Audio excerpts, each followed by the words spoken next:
क्या चिराग पासवान के इशारे पर उनके चाचा पशुपति कुमार पारस पर हमला हुआ था? क्या चिराग पासवान अपने स्टेप को लेकर क्लियर नहीं है कि उन्हें दाएं जाना है या फिर बाएं? क्या चिराग पासवान एरोगेंट हैं?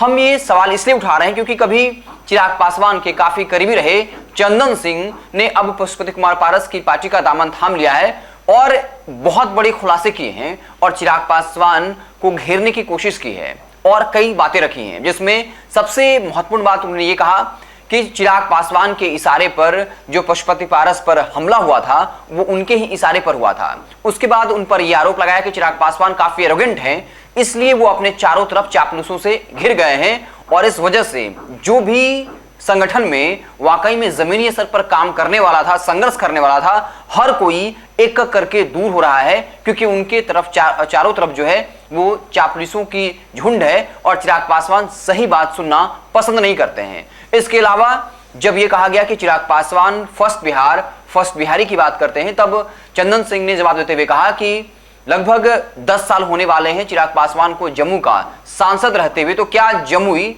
बिहार का नंबर 1 जिला बन गया? क्या चिराग पासवान देश में सबसे ज्यादा काम करने वाले सांसद बन गए? इसके अलावा कई और मसलों को लेकर चिराग पासवान को घेरने की कोशिश की। एक और आरोप लगाते हुए कहा कि चिराग पासवान की आइडियोलॉजी समझ में नहीं आती कि उनका स्टेप क्या होगा। कभी वो नरेंद्र मोदी का विरोध करते हैं तो कभी साथ देते हैं। बोचहा में के उपचुनाव में बीजेपी के खिलाफ साजिश रचते हैं तो कुर्नी में जाकर चुनाव प्रचार करते हैं। वो नीतीश कुमार पर तो हमलावर रहते हैं लेकिन लालू तेजस्वी को लेकर चुप्पी साधे हुए रखते हैं। तो चिराग पासवान को खुद नहीं पता है कि उन्हें दाएं जाना है या बाएं जाना है और इस वजह से उनके संगठन में जो नेता हैं या उनके कार्यकर्ता हैं वो भी कंफ्यूजन में कि आखिर चिराग पासवान चाहते क्या हैं। तो चिराग पासवान पर जो पशुपति कुमार पारस की पार्टी के अब प्रवक्ता बने चंदन सिंह, जो पहले चिराग पासवान की पार्टी के प्रवक्ता हुआ करते थे और काफी धारदार प्रवक्ता हुआ करते थे, चिराग पासवान को हर मसले पर डिफेंड किया करते थे।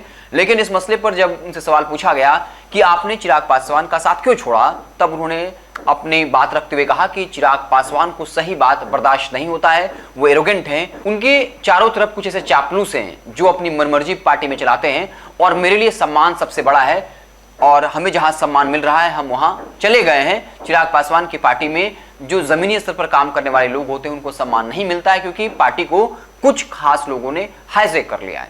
तो चंदन सिंह जो पारस की पार्टी के प्रवक्ता हैं, उन्होंने एक के बाद एक इल्जाम चिराग पासवान पर लगाए हैं। अब देखना दिलचस्प होगा कि चिराग पासवान की पार्टी से कैसे डिफेंड करती है, उधर से क्या कुछ बयान आता है। लेकिन जो आरोप लगाए गए हैं वो काफी संगीन है और ये भी कह दिया कि नीतीश कुमार पर हमला करते हैं, सिर्फ नीतीश कुमार को पंचिंग बैग बना दिया है, लेकिन तेजस्वी यादव पर चुप्पी साधे रहते हैं। अग्निवीर का विरोध करते हैं, जीएसटी का विरोध करते हैं, नोटबंदी का विरोध करते हैं जो मोदी सरकार के फैसले थे, लेकिन जब अग्निवीर में ट्रेन जलाया गया उस वक्त चिराग पासवान चुप्पी साध लेते हैं। रामनवमी के दौरान जो हिंसा हुआ चाहे वो सासाराम में हुआ हो या फिर नालंदा में हुआ हो, वो नीतीश कुमार को पंचिंग बैग बनाकर उस पर मारते रहते हैं, लेकिन तेजस्वी यादव को लेकर चुप्पी साध जाते हैं। तो कई तरह के सवाल खड़े किए गए। देखना दिलचस्प होगा कि चिराग पासवान की पार्टी की तरफ से क्या कुछ जवाब आता है।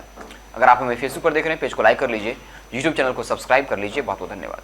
अगर ये वीडियो पसंद आई और वह बिहार के राजनीति और बिहारियत से सरोकार रखेनी तो सब्सक्राइब बटन दबा के चैनल के सब्सक्राइब कर ली। ओजे एगो घंटी बा, ओकरा बटन दबा देला से कुल सटीक और मारक खबर रुआ मुफ्त में मिल जाई।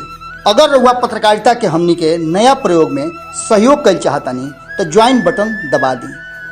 पेटीएम नंबर नोट कर ली 9386816700। धन्यवाद।